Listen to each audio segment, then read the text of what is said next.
far as injuries go, we've got Jalen Royals, excuse me, Jalen Rose, jump shot, Xavier Worthy. So those two won't practice today. Both are doing better. They're working on it and making progress, but not ready to go today for sure.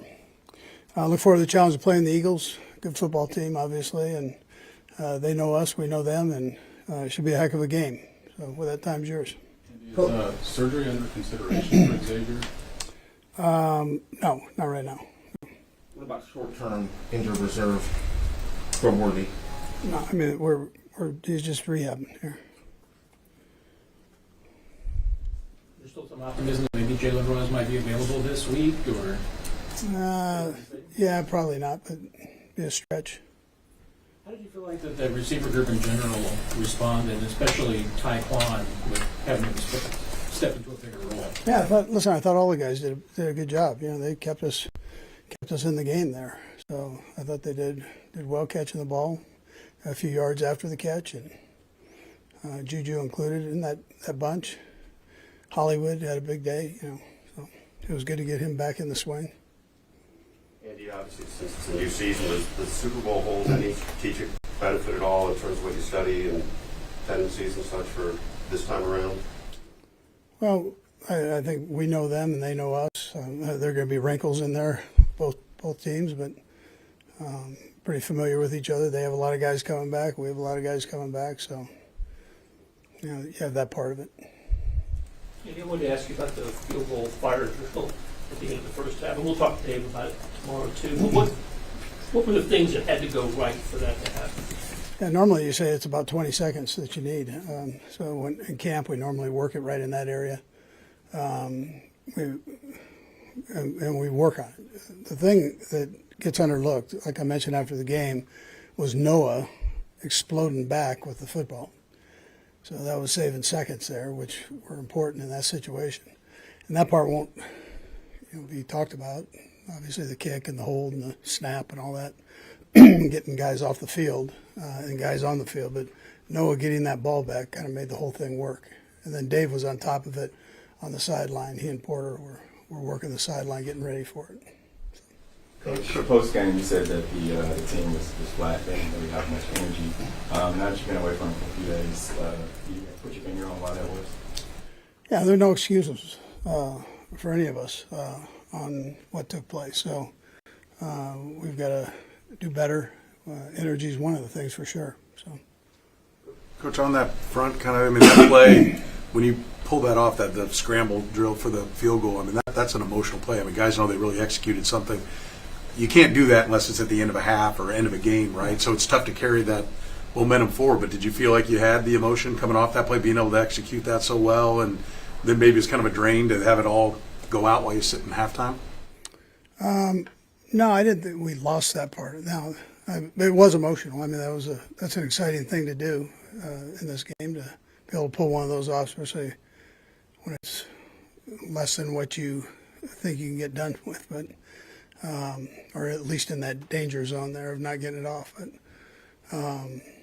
no, the halftime, no. We just need to play better. Andy, given the circumstances of the first quarter, is it tough to evaluate your guys' running game at this point? I mean, only 10 carries for Checo and Hunt. Is there something that you maybe saw that you want to sort of expand on this upcoming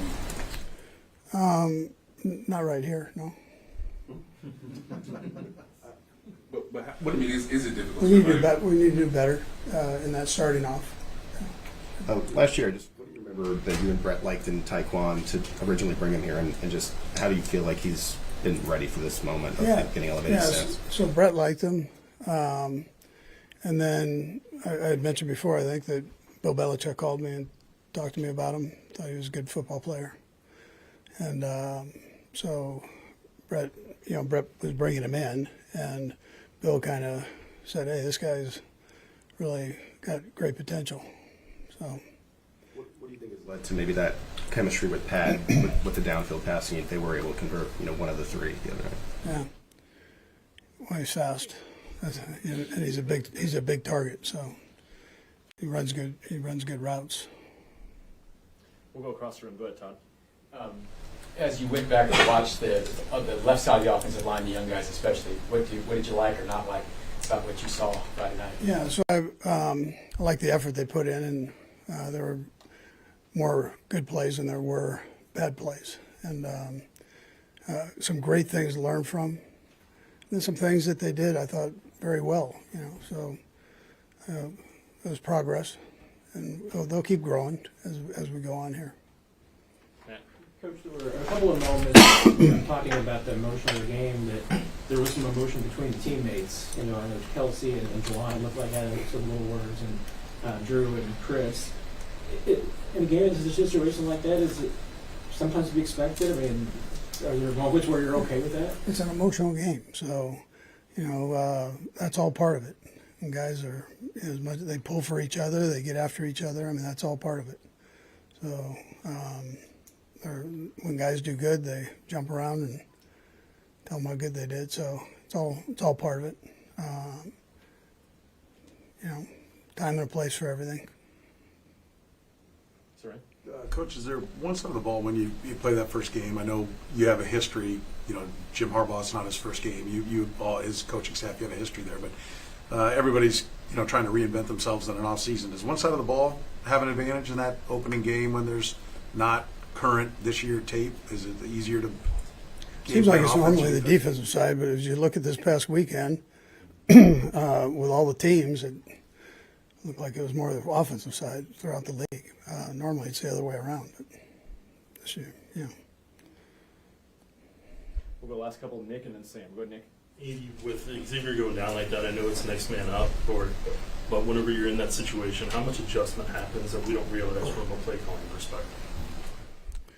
Yeah, it's just making sure guys are in the right positions. We're lucky that's a pretty smart group that stepped in there. So they were, Brett's done a good job of bringing guys in that we feel comfortable playing with, most of all that the quarterback feels comfortable with.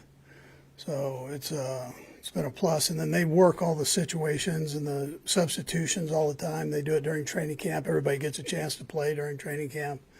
That's in that first group, per se. So I thought they handled that well. We have a lot of different formations we run. Andy, maybe this is too steam related, but a lot of quick throws in that game. I wonder if that was the intention going in or just the way things worked out based on what you guys were seeing. Yeah, some of both, probably. I tell you, it was. I thought that we had an opportunity there. At the same time, we had a couple shots in there too. So, but the way it played out, there were some opportunities there. Yeah.